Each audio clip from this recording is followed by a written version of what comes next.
আসসালামু আলাইকুম রহমতুল্লাহি ওয়া বারাকাতুহু।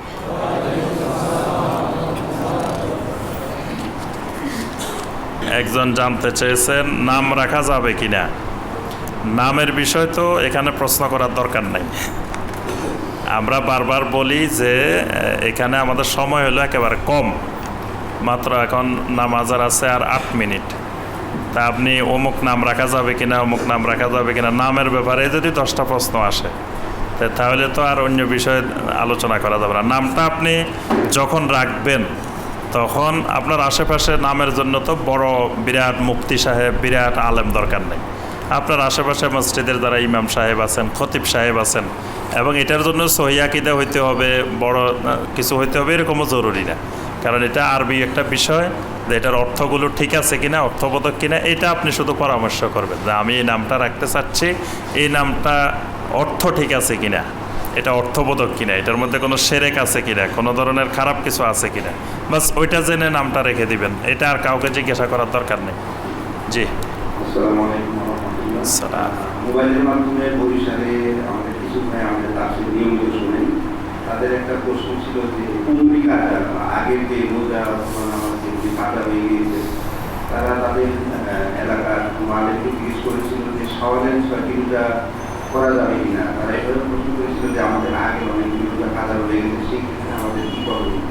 উনি জানিয়েছেন যে আগের কাটাগুলি সব সম্পূর্ণ করতে হবে, তারপরে এই শাওয়ালের রোজা করতে হবে। এই ব্যাপারে আপনার মতামত জানতে চাই। আলহামদুলিল্লাহ, প্রথম কথা হলো যেই ভাইয়েরা বরিশালে বা বিভিন্ন অঞ্চলে আমাদের তাফসিরুল কোরআন শুনেন, আল্লাহ পাক তাদের এই শোনাকে আল্লাহ পাক কবুল ও মঞ্জুর করে নিন। আল্লাহ পাক কোরআনে কারিমের মাধ্যমে তাদেরকে সহি দ্বীনের হেদায়েত দান করুন। তো এখানে যে বিষয়গুলো জানতে চাওয়া হয়েছে, প্রথম কথা হলো যে উমরি কাজা বলতে কোনো কিছু কোরআন সুন্নাতে আছে কিনা। দ্বিতীয় বিষয় হলো শাওয়ালের সিয়াম পালনের ব্যাপারে যে বিষয়টি বলা হয়েছে, দুইটা বিষয়। প্রথম বিষয় হলো উমরি কাজা। উমরি কাজা বলতে যে জিনিসটি আমাদের দেশে বোঝানো হয় সেটি হলো আমি জীবনে অনেক সলাত আদায় করি নাই, নামাজ পড়ি নাই। 5 বছর, 10 বছর, 20 বছর, 30 বছর নামাজ পড়া যাওয়ার পর থেকে আমি পড়ি নাই। এখন বর্তমানে আমি নামাজ পড়া শুরু করছি।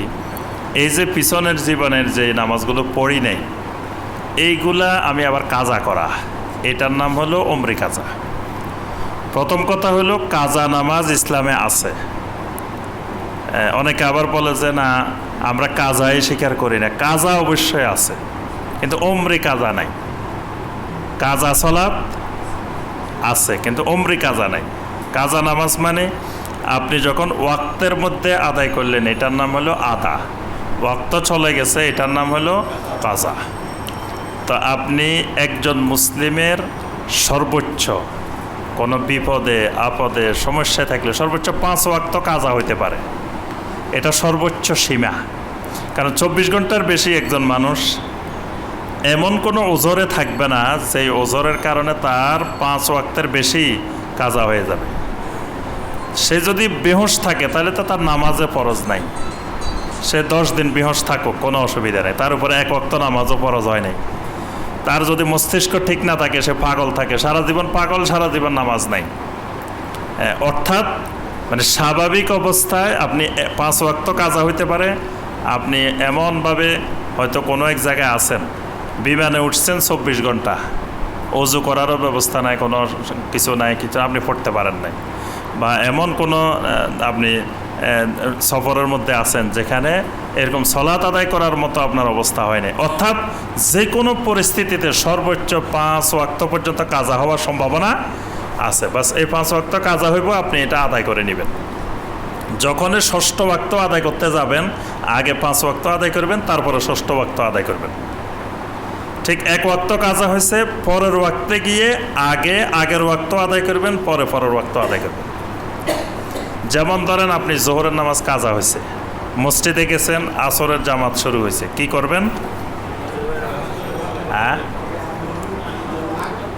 আগে কোনটা পড়বেন? এই মাসালা ভুল।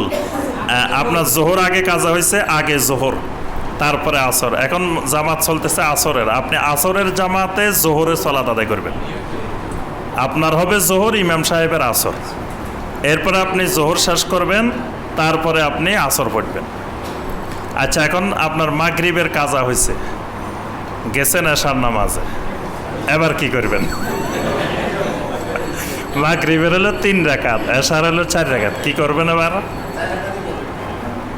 এই ক্ষেত্রে শাইখ বিন বাজ রাহিমাহুল্লাহ, শাইখ হুসাইমিন রাহিমাহুল্লাহ ওনারা বলছেন যে এশার জামাত চলতেছে, আপনি মাগরিবের নিয়ত করবেন, করে আপনার যখন 3 রাকাত শেষ হয়ে যাবে আপনি বসে থাকবেন। ইমাম 4র্থ রাকাত পড়বে, আপনি সালাম ফিরাইতে পারবেন না, আপনি 3 রাকাত পড়ে বসে থাকবেন। ইমাম আর বাকি মুক্তাদিদের 4র্থ রাকাত চলবে, চলে লাস্টে যখন সালাম ফিরাইব তারপরে আপনি সালাম ফিরাইবেন। 3 রাকাত আপনার 3 রাকাতে হবে, কিন্তু 4 রাকাতের নামাজে আপনি শরীক হইলেন। ঠিক একইভাবে আপনার ফজরের 2 রাকাত জোহরের সাথে আদায় করতে গেছেন, জোহরের তো 4 রাকাত, এখানে কি করবেন? ওই 2 রাকাত পড়ে আপনি বসে থাকবেন 2 রাকাতের পরে, বাকি 2 রাকাত হবে একসাথে সালাম ফিরবেন। আপনি আগে সালাম ফিরে বের হয়ে যেতে পারবেন না। অর্থাৎ কাজার ক্ষেত্রে খেয়াল রাখতে হবে, বাই সিরিয়াল তারতিব রক্ষা করতে হবে, যেটা আগের কাজা হয়েছে সেটা আগে। আচ্ছা, এইভাবে 5 ওয়াক্ত পর্যন্ত কাজা হবে। 5-এর বেশি যদি কাজা হয় তাহলে বুঝতে হবে এটা ওজন না, এটা ইচ্ছা করে কাজা হয়েছে, তাহলে এর উপরে চলে গেলে আর কাজার দরকার নেই। এবার হলো আপনি যেটা করছেন এটা আপনার ইমানেরই সমস্যা হয়ে গেছে, এখানে আর আদা কাজা নাই, এবার সমস্যা চলে গেছে আরেক জায়গায়, ইমানের সমস্যা। তা আপনি 5 বছর 10 বছর 20 বছর আদায় করেন নাই, মানে এটা ওজরের কারণে না, এটা ইমানের কারণে। এখন আপনার নবী সাল্লাল্লাহু আলাইহি ওয়াসাল্লামের যুগে অনেকে 50 বছর বয়সে 60 বছর বয়সে ইসলাম গ্রহণ করছে, তারা কি করছে? তারা আগের নামাজ পড়ছে কিনা? 1 ওয়াক্তও পড়ে নাই। বাস আপনি যেদিন থেকে চলা শুরু করছেন সেদিন থেকে আপনি আবার নতুন করে ইসলামে আসছেন, বাস আগেরগুলোর জন্য তওবা করেন, আল্লাহ পাক মাফ করে দিবেন। কারণ কোনো সাহাবীকে নবী সাল্লাল্লাহু আলাইহি ওয়াসাল্লাম বলেন নাই তোমার পুরানা নামাজগুলো পড়ো, এটা বলেন নাই। অর্থাৎ একটা হাদিসও আসে নাই যে হাদিসে নবী সাল্লাল্লাহু আলাইহি ওয়াসাল্লাম এরকম কাউকে 2 বছর 3 বছর 5 বছরের সালাত আদায় করতে বলছেন। আচ্ছা, পরবর্তী যুগের আর নবী সাল্লাল্লাহু আলাইহি ওয়াসাল্লামের যুগে, সাহাবীদের যুগে, তাবেঈদের যুগে তো বেনামাজি ছিল না। মুসলমান আবার বেনামাজি হয় কেমনে? এটা তো তাদের মাথায় আসে নাই যে মুসলমান থাকবে আবার নামাজ পড়বে না, এটা কেমন করে হয়? আর এখন তো এটা স্বাভাবিক, মুসলমান মানে নামাজ পড়তেও পারে, নাও পড়তে পারে, না পড়ার সংখ্যাই বেশি। কিন্তু তখন ধারণা ছিল না কারো মাথায় যে একজন মুসলমান আবার 5 ওয়াক্ত নামাজ পড়ো না, এটা কেমনে মুসলমান থাকে। বর্তমানে আমাদের দেশে নামাজ না পড়লে মুসলমান থাকে, মাযহাব না মানলে মুসলমান থাকে না। এটা জানান নিয়ে মাসালা যে মাযহাব যদি না মানেন আপনি মুসলমান নাই, কিন্তু নামাজ না পড়লে মুসলমান আছেন। তো এই দেশে এই সময়ে আপনার এখন দেখা যাচ্ছে যে পরবর্তী যুগে যখন এরকম বেনামাজি বের হয়েছে, এই মাসালা আসতে ধরুন আরও খায়রুল কুরুনের পরে, সাহাবায়ে কেরাম, তাবেঈন, তাবেঈনের পরে, ইমাম আবু হানিফা রহমতুল্লাহ আলাইহির যুগে, ইমাম শাফি রহমতুল্লাহ আলাইহির যুগে, ইমাম মালিক, তখন তো বেনামাজি ছিল, কিন্তু তারা উমরাতুল কাজা নামে কোনো ফিকহের কিতাবে, কোনো হাদিসের কিতাবে কোনো অধ্যায়, কোনো বাব কায়েম করেন নাই। মানে ইসলামের যতগুলো বিধিবিধান আছে প্রত্যেকটা বিধিবিধানের উপরে হয় হাদিসের কিতাবে অথবা ফিকহের কিতাবে একটা অধ্যায় থাকে। যেমন বাবুল এতেকাফ, বাবু সলাতে তারাবি, বাবু অমুক, মানে যত ইবাদত আছে প্রত্যেকটার উপরে এক একটা চ্যাপ্টার আছে, পরিচ্ছেদ আছে, অনুচ্ছেদ আছে, দেখবেন যে হাদিসের কিতাবে, ফিকহের কিতাবে। কিন্তু উমরে কাজার উপরে কোনো হাদিসের কিতাবে কোনো অধ্যায় নেই, কোনো ফিকহের কিতাবে কোনো অধ্যায় নেই। অর্থাৎ সমস্ত ফকিহদের এই ব্যাপারে একমত যে আসলে এই জাতীয় কাজা করার কোনো বিধান নাই। এটা আবিষ্কার হয়েছে আমাদের স্বার্থে, আমরা আবিষ্কার করছি। কারণ আমাদের স্বার্থ কি, যখন একজন মানুষ মারা যাবে তখন সাথে সাথে আমাদের এখানে বিশাল একটা ইনকামের সুযোগ, বিশেষ করে যদি টাকাওয়ালা হয়। আপনি 10 বছর নামাজ পড়েন নাই, 10 বছরের প্রতিদিনে এত টাকা, 1 বছরে এত টাকা, 10 বছরে এত টাকা, বাস আপনার 5 লক্ষ টাকা কাপ্পারা আসছে, দিয়ে দেন। হ্যাঁ, তো এই জন্য মানে এখানে যে বিষয়টা হলো এরকম উমরি কাজা আদায় করার দরকার নেই। এটা আল্লাহর কাছে তওবা করতে হবে, ইস্তিগফার করতে হবে, আর পরবর্তী জীবনে মৃত্যু পর্যন্ত কোনো সালাত বাদ দিবেন না, কাজা করবেন না, আর বেশি বেশি নফল সুন্নত এগুলো আদায় করবেন। কারণ আল্লাহ রাসূল সাল্লাল্লাহু আলাইহি ওয়াসাল্লাম স্পষ্ট করে বলছেন, কিয়ামতের দিন যখন কারো ফরজ নামাজে ঘাটতি দেখা দিবে, তখন আল্লাহ পাক বলেন, উনজুরু হাল্লি আবদি মিন তাতাব্বু, আমার বান্দার কোনো নফল নামাজ আছে কিনা দেখো। আর নফল নামাজ দিয়ে ফায়ুকাম্মালু মিন হাযা, নফল নামাজ দিয়ে তার ফরজগুলোর ঘাটতি পূরণ করা হবে। তাহলে আপনি বেশি বেশি সুন্নত নফল এগুলো বেশি বেশি আদায় করেন। আর শাওয়ালের যেই সিয়ামের কথা বলছে, সেটা হলো আসলে ফকিহদের মধ্যে এই ব্যাপারে দুইটা মত আছে, ফুকাহায়ে কেরামের একতলাফ আছে। কোনো ফকিহদের মতে রমাদানের সিয়াম পূর্ণ না করে শাওয়ালের সিয়াম রাখা যাবে না, আর কোনো ফকিহদের মতে রমাদানের সিয়াম পূর্ণ না করেও শাওয়ালের সিয়াম রাখা যায়। উভয়ের দলিল একই হাদিস। নবী সাল্লাল্লাহু আলাইহি ওয়াসাল্লাম বলেছেন, মান সাওমা রমাদান সুম্মা আতবাহু সিত্তাম মিন শাওয়াল, যে ব্যক্তি রমাদানের সিয়াম পালন করল অতঃপর শাওয়ালের 6টি সিয়াম এতবা করলো, কানাকা সিয়ামে দা, সেই জন্য 15 বছর রোজা রাখল। এখন সালেহ বিন উসাইমিন রাহিমাহুল্লাহ, শাইখ বিন বাজ রাহিমাহুল্লাহ, ওনারা বলতেছেন যে এখানে নবী সাল্লাল্লাহু আলাইহি ওয়াসাল্লাম প্রথম শর্ত দিয়েছেন মান সাওমা রমাদান, আগে রমজানের রোজা পূর্ণ করো, সুম্মা আতবাহু, তারপরে শাওয়ালের 6টা। তো রমজানের যদি একটাও বাকি থাকে শাওয়ালের রাখা যাবে না, এটা হলো ওনাদের মত। এই জন্য রমজানের যে কয়টা কাজা থাকবে, মা বোনদের যেটা কাজা থাকবে, ওনাদের ফতোয়া হইলো আগে সেগুলো ফিল আপ করতে হবে, তারপরে শাওয়াল। আবার অনেক ফকিরা বলছেন না, যেহেতু আম্মা জান আয়েশা রাদিয়াল্লাহু আনহার হাদিস যে তিনি সেই শাবান পর্যন্ত তারা দেরি করতেন, তখন গিয়ে তারা আদায় করতেন, তাহলে কি তারা শাওয়ালের সিয়াম পালন করতেন না? তাহলে আর শাওয়ালের সাথে তো শাওয়ালের সিয়াম, শাওয়াল চলে গেলে আর রাখা যাবে না। কিন্তু ওই রমাদানের সিয়াম তো কোনো নির্দিষ্ট সময় নেই, যে কোনো সময় রাখা যায়।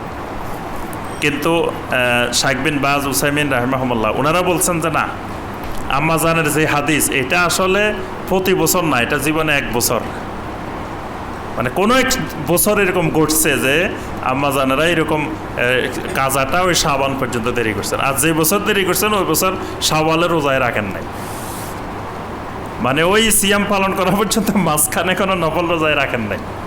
এটা হলো ওনাদের মতামত। তাই সুতরাং বিষয়টা নিয়ে একতলাফ আছে। সুতরাং একতলাফের মধ্যে আমরা বলতে দুইটাই সহি। যারা ওই ইজতিহাদকে সহি মনে করেন, আমরা মনে করবো এটাও সহি, যে কাজা পরে রাখবেন আর শাওয়ালটা রেখে ফেলবেন। অথবা এখানে অধিক যুক্তিযুক্ত মনে হয় আসলে, মানে কে কখন মারা যান, দুনিয়া থেকে চলে যান, তার তো ঠিক নেই। শাওয়ালের রোজার ব্যাপারে তো তার জবাবদিহিতা নাই, কিন্তু ওই যে পরচরিতা রয়ে গেছে এই ব্যাপারে তো তার জবাবদিহিতা আছে, যেন আগে সেগুলোই পূরণ করাটা জরুরি। জি,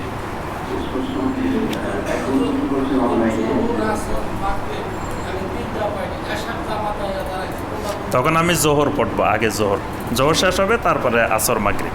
জি, একটা কথা পছন্দ করেছেন যে অন্য কাউকে বললে নবীর সাফায়াত পাবে না, এই ধরনের পছন্দ কি ঠিক কিনা, আর কিন্তু এই কথাটার সত্যতা যাচাইয়ের জন্য অন্যকে বলা দরকার, সেই ক্ষেত্রে কি না? প্রথম কথা হলো নবীর সাফায়াত পাবে না, সাফায়াত তো তার হাতে না, তো সে সাফায়াতের জিনিস হাতে নিল কীভাবে? সে গুনাহগার, কিন্তু তার এই কসমটা বাতিল, কসম এটা বাতিল হয়ে যাবে, কসম এটা নিরর্থক কসম, এটার জন্য তার কাফারা দিতে হবে।